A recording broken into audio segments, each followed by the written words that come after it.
হঠাৎ কারেন্ট চলে গেলে, বাড়িতে মোমবাতি না থাকলে ঘরোয়া উপায়ে মোমবাতি বানিয়ে নিন, যেটা মোমবাতির থেকেও দ্বিগুণ সময় ধরে জ্বলবে।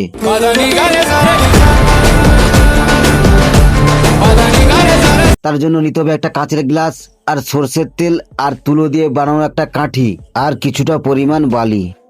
এক মুঠো বালি আমি এই কাঁচের গ্লাসের মধ্যে ঢেলে দেবো। এবার গ্লাসে জল ঢালবো। জলটা কিন্তু গ্লাসের কানায় কানায় ভর্তি করব না, কিছুটা অংশ বাকি রেখে দেবো। তারপর কিছুটা পরিমাণ সরষার তেল ঢালবো, যেটা সবার বাড়িতেই আছে রান্না করার জন্য। এরপর তুলোয় বানানো কাঠিটা গ্লাসের মধ্যে ডুবিয়ে দেবো। এবার খেয়াল রাখতে হবে কাঠির উপর তুলোটা যেন জল পর্যন্ত না যায়, ভাসমান তেলের উপরেই থাকে। এবার তুলোটাকে তেল দিয়ে ভিজিয়ে দেবো। অবশেষে তুলোকে দেশলাইয়ের আগুন দিয়ে জ্বালিয়ে দেবো। দেখো আমাদের ঘরোয়া পদ্ধতিতে মোমবাতি রেডি। এবার ঘরের লাইটটা নিভিয়ে দেখবো এর আলোর তীব্রতা কতটা পরিমাণ। দেখো গাইজ, এর আলোর তীব্রতা মোমবাতির থেকে কতটা পরিমাণ বেশি। দেখো পুরো আমাকে পুরো ভূতের মতো লাগছে দেখতে। তো গাইজ, এই ঘরোয়া টিপসটা তোমাদের কেমন লাগলো অবশ্যই কমেন্ট বক্সে কমেন্ট করবে, আর এরকম নতুন নতুন আপডেট পেতে হলে আমাকে অবশ্যই সাবস্ক্রাইব করবে। ধন্যবাদ।